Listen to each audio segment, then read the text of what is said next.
What are the challenges? What are the giants that face us as a country right now and across the world right now? Well, obviously, the aftermath of COVID has been massive, and the impact of rising interest rates affecting our mortgage, what we pay in rent maybe, cost of living increases. There are massive challenges that face all of us. None of us are immune from these sort of pressures.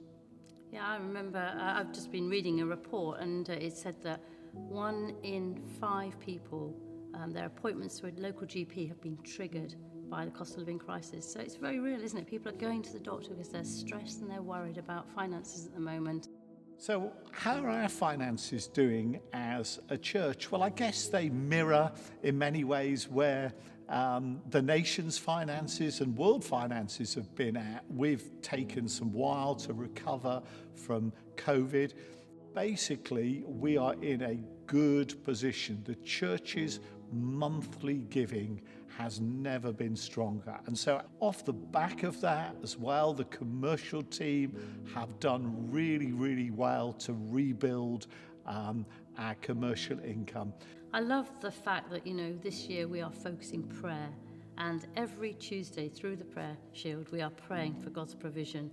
And that's just, I think, we're in this together, aren't we? We're a church family together, and we are believing God to help us resource all that we need and that He has for us here at the church. But the big challenge for us is we still owe £2.5 million on the mortgage. And so every year as we approach a new financial year, we have to find £250,000 there or thereabouts to pay the capital and the interest back to the bank. So that's a real challenge for us. Can I just encourage you with a story I heard, though, of a lady who's been around at this church for many years, in fact, from when the church first began. And she was telling me that she lives on her own and that she was working full-time to pay off her mortgage. And she stopped tithing. She just put everything into this paying off the mortgage bucket. And she got to the day when she was going to retire, and she still had £30,000 to pay off her mortgage. And that very day, she felt God speak to her, you need to start tithing.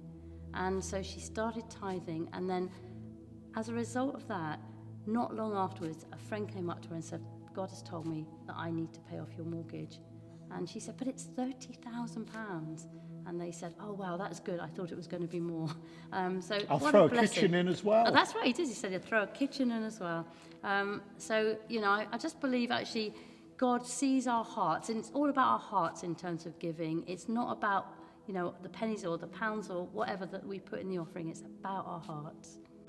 Maybe you're in debt, maybe you are really, really struggling at the moment. We're in this together. If you want my honest pastoral wisdom, I do not advise anyone to go into debt to give into this special offering. I don't think that's God's plan for any of our lives. There are challenges for us as a church financially, but actually God gives in such abundance, and we want to, out of that place, be able to give to others. I'm totally humbled and excited by the generosity of God's people, especially in a time when we live where, we hear about the cost of living crisis, and we are facing that. They are real problems, but actually God's people continue to be generous, and that's so exciting. Yeah.